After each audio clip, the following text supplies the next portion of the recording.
자, 수동태와 능동태의 차이가 무엇입니까? 주어가 다릅니다. 능동태의 주어는 나입니다. 내가 무엇을 하는 것입니다. 그런데 수동태의 주어는 나가 아닙니다. 내가 무엇을 하는 것이 아닙니다.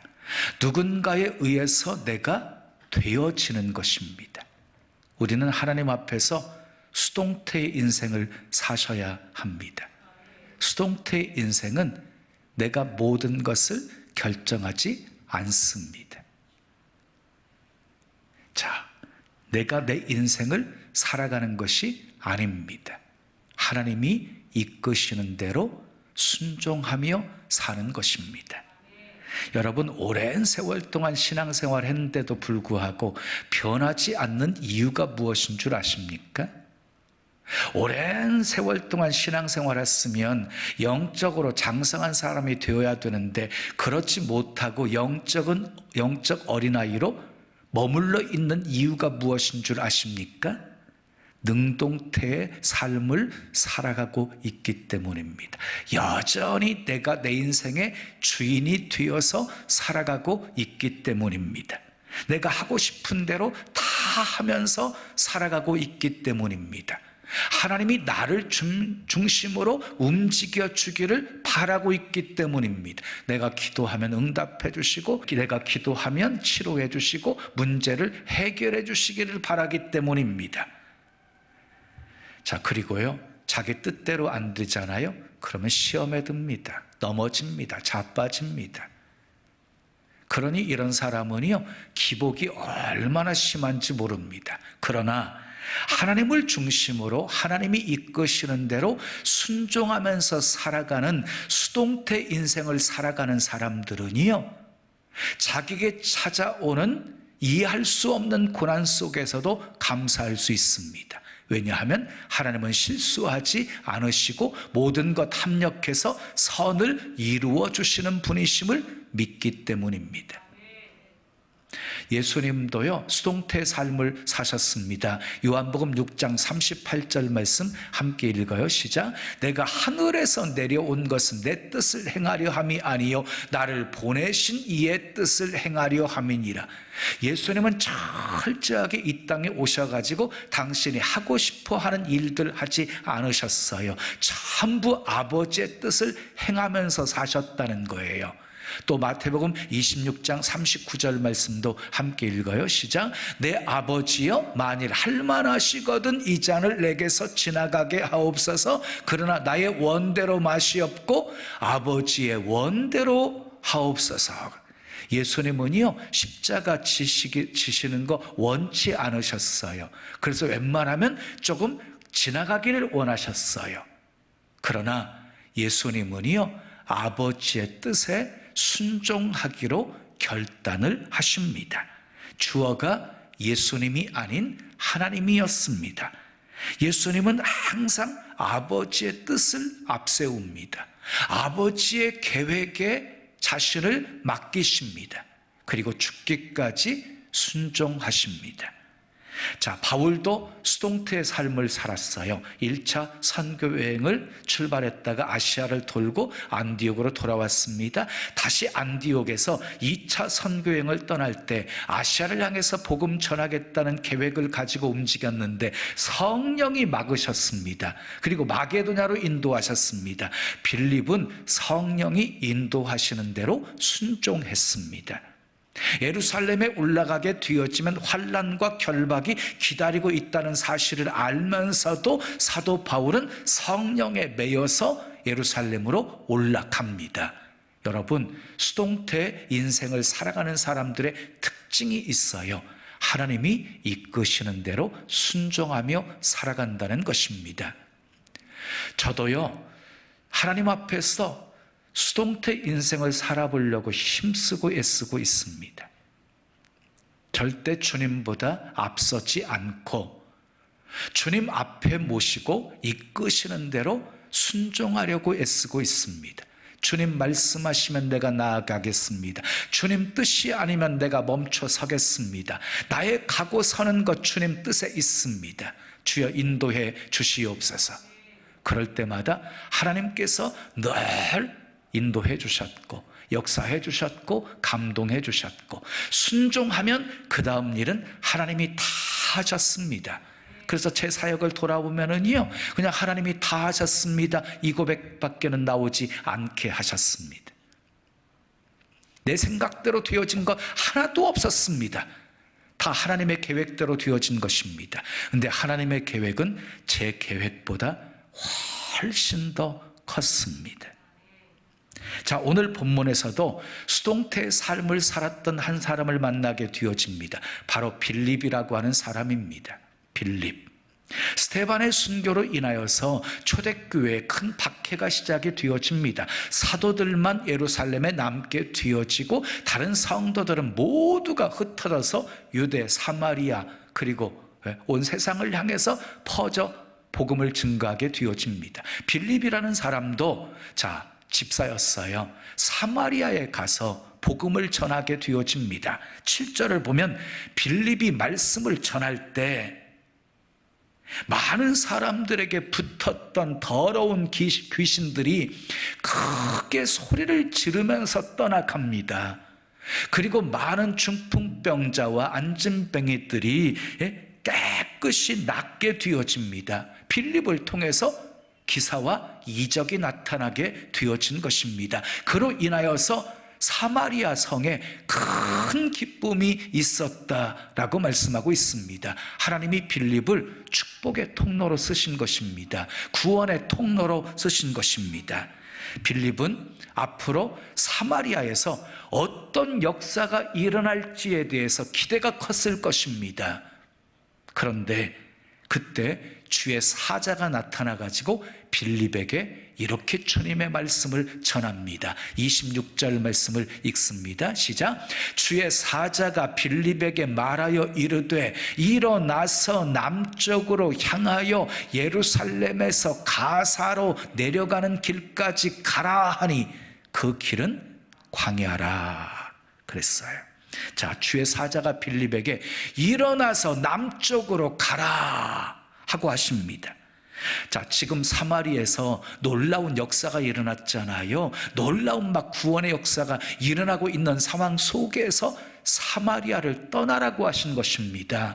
그것도 다른 도시로 떠나는 것이 아니라 광야로 가라는 것이었습니다. 광야는 사람들이 없는 곳입니다. 하나님의 명령이 도무지 이해가 되지를 않는 상황입니다. 자, 26절 말씀을 다시 보겠습니다. 시작. 주의 사자가 빌립에게 말하여 이르되 그랬어요. 주의 사자가 나타나서 빌립에게 말한 것이에요. 여기서 주의 사자는 우리는 천사라고 생각할 수 있어요. 그런데 이어지는 말씀을 보게 되어지면은요, 주의 사자가 성령임을 알 수가 있습니다. 29절 말씀 보십시오. 시작. 성령이 빌립더러 이르시되, 또 39절 말씀을 보십시오. 시작. 주의 영이 빌립을 이끌어 간지라 그랬어요. 성령이 빌립을 인도하고 있습니다. 이것이 성령의 사역입니다. 성령은 지금도 우리의 삶을 인도하시는 분이십니다. 믿으시면 아멘. 자, 우리 안에 계신 성령님은요, 그냥 우리 안에서 조용히 계시지만 않습니다. 우리에게 주님의 뜻을 깨닫게 하시고, 그리고 주님의 뜻을 알게 하시기를 원하십니다. 우리가 주님의 뜻을 알기를 원하는 것보다 더 간절하게 성령님은 주님의 뜻을 우리에게 알려주시기를 원하십니다. 그런데 여러분, 이상하지요? 성령님도 주님의 뜻을 우리에게 알려주시기를 원하시고, 우리도 성령님의 뜻을 알기를 원하는데 왜 우리는 성령님의 음성을 듣지 못하는 것입니까? 영적으로 잠들어 있기 때문입니다.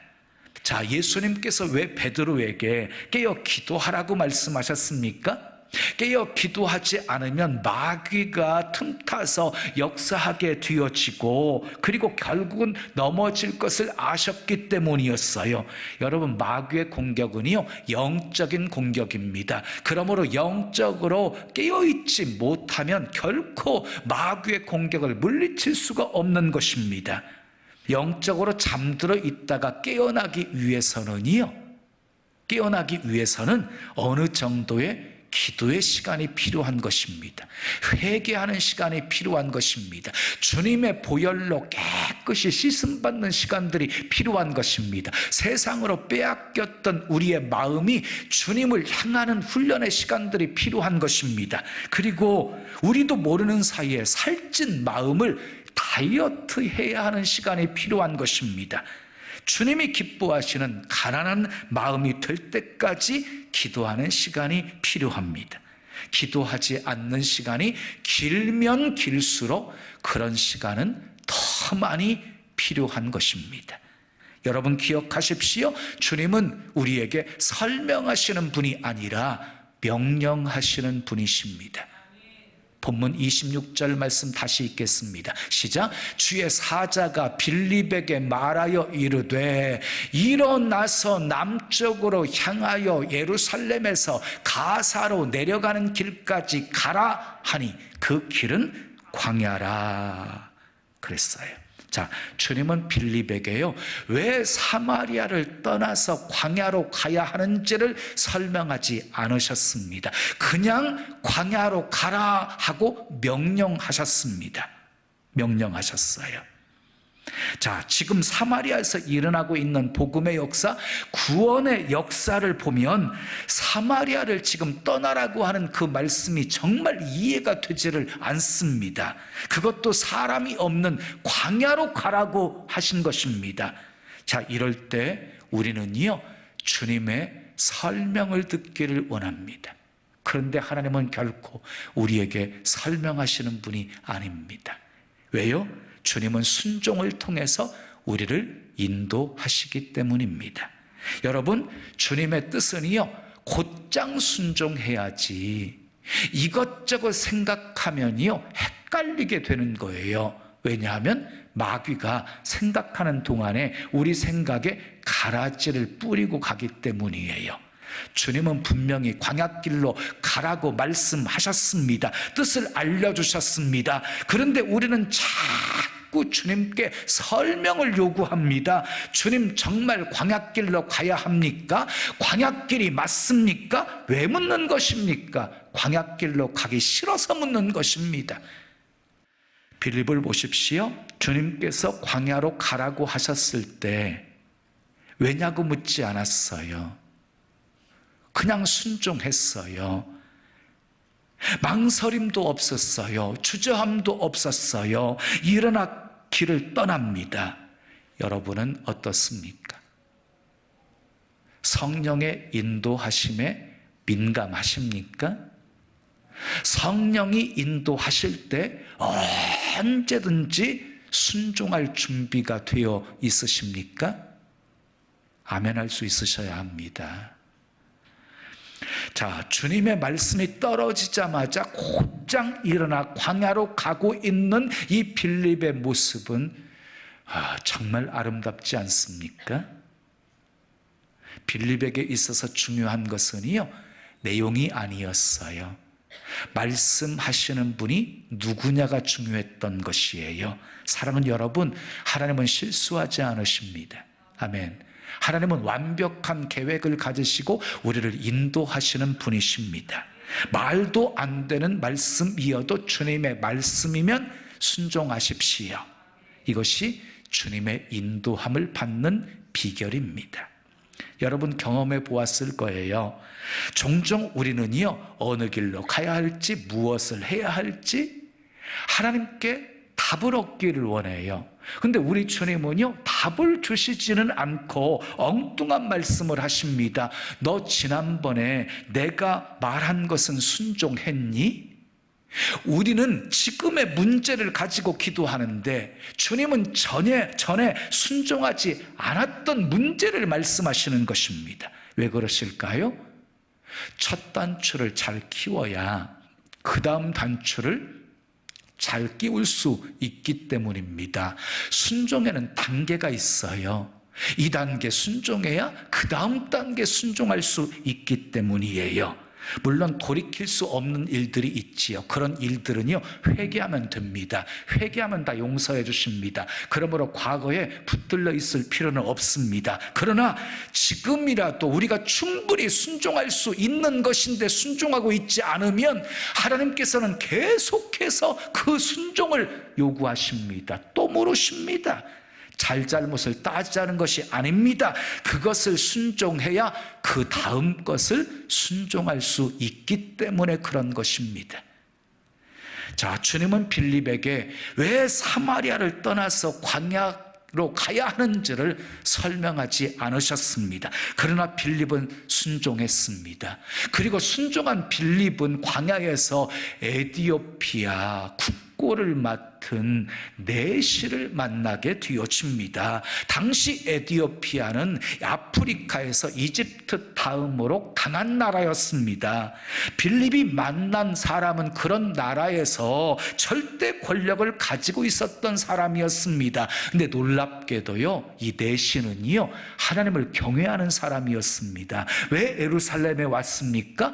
하나님을 예배하러 왔다가 지금 돌아가는 길이었습니다.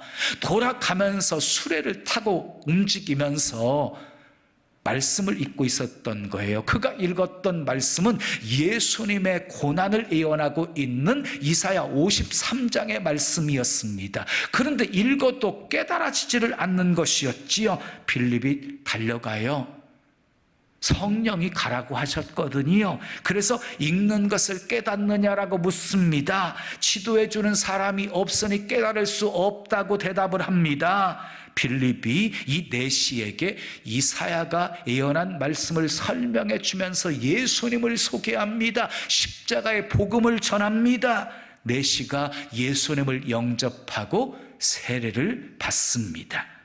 빌립은 성령이 왜 급하게 자기를 광야로 가게 하셨는지 그 이유를 알게 되었습니다. 하나님은 에디오피아에도 복음이 전해지기를 원하셨던 것입니다. 하나님은 더 크고 놀라운 구원의 계획을 가지시고 빌립을 인도하신 것입니다. 아멘. 이사야 55장 9절은 이렇게 말씀하고 있습니다. 하늘이 땅보다 높음같이 내 길은 너희의 길보다 높으며 내 생각은 너희의 생각보다 높음이니라. 그렇습니다. 하나님의 생각은요, 우리 계획보다 하늘이 땅보다 높음같이 높습니다. 그러므로 우리의 생각으로, 우리의 경험으로 결코 하나님의 계획을 다 알 수가 없습니다. 그래서 우리에게는 오직 순종만 있는 거예요. 순종하면 하나님의 뜻을 알게 됩니다. 순종하면 하나님이 일하시는 것을 보게 되어집니다. 하나님께서 아브라함에게 이삭을 모리아산에 번제로 바치라 하고 명령을 하십니다. 도저히 이해할 수 없는 명령이었습니다. 그런데도 아브라함은 순종합니다. 모리아산에 도착한 이 아브라함이 이삭을 결박하고 칼을 뽑아서 번제로 드리려고 하는 순간 하나님께서 아브라함을 멈추게 하십니다. 그리고 미리 준비한 순양으로 대신 번제를 드리게 하십니다. 아브라함은 하나님이 예비하신 순양을 보았기 때문에 순종한 것이 아니라 순종했더니 하나님이 예비하신 순양을 보게 되어진 것입니다. 그렇습니다.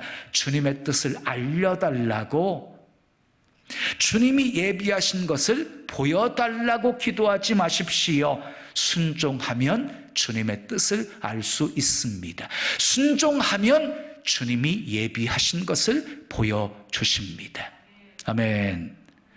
자, 성령께서는요, 에디오피아 내시가 예수님을 영접하고 구원받고 세례를 받으니까 곧바로 빌립을 다른 곳으로 또 인도하십니다. 40절 말씀을 함께 읽습니다. 시작.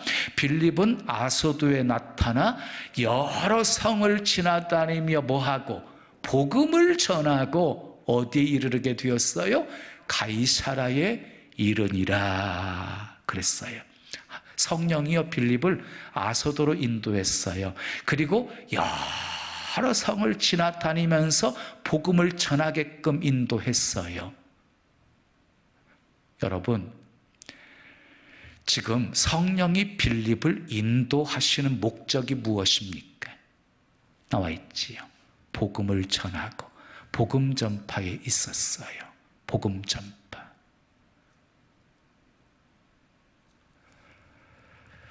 자, 우리 입장에서는요, 하나님이 우리를 인도하셨습니다 라고 말하지만 주님 입장에서는요, 우리를 주님이 보내신 것입니다. 보냄을 입은 자, 영어로 미셔너리라고 합니다. 미셔너리는요, 바로 선교사입니다. 선교사.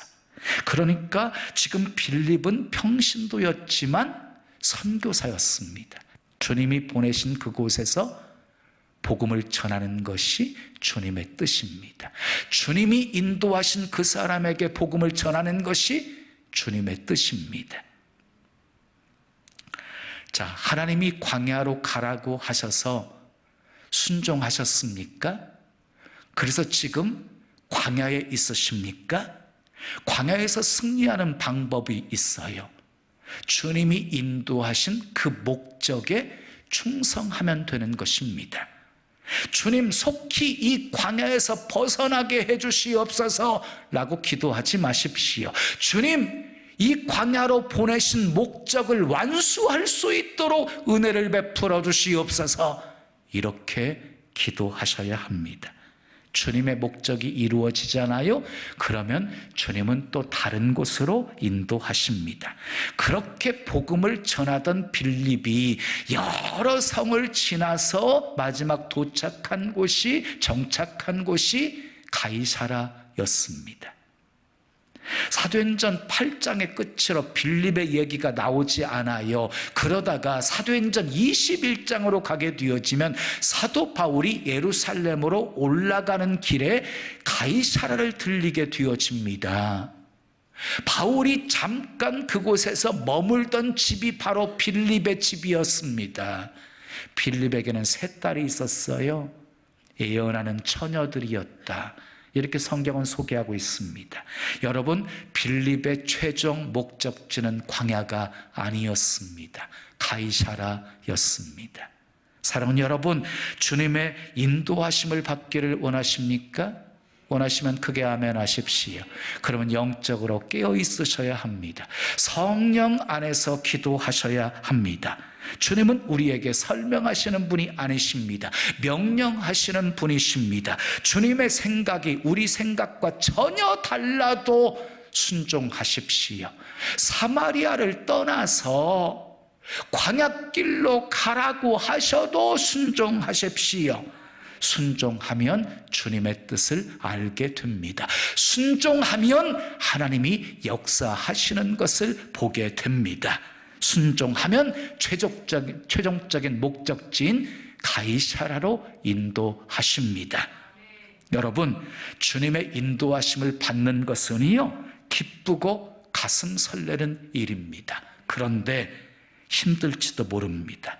고생할 수도 있습니다. 그러나 그보다 더 안전한 길은 없습니다. 주님의 인도하심은 우리의 생각과 우리의 계획보다도 훨씬 더 크고 위대하고 아름답습니다. 아멘 하십시오. 한마디로 끝내줍니다. 더 이상 두려워하지 마시고 망설이지 마시고 빌립처럼 일어나십시오. 아멘. 순종하십시오. 그래서 빌립처럼 복음 전파의 도구로 놀라운 구원의 역사를 이루며 사시기를 예수님의 이름으로 축원합니다. 축원합니다.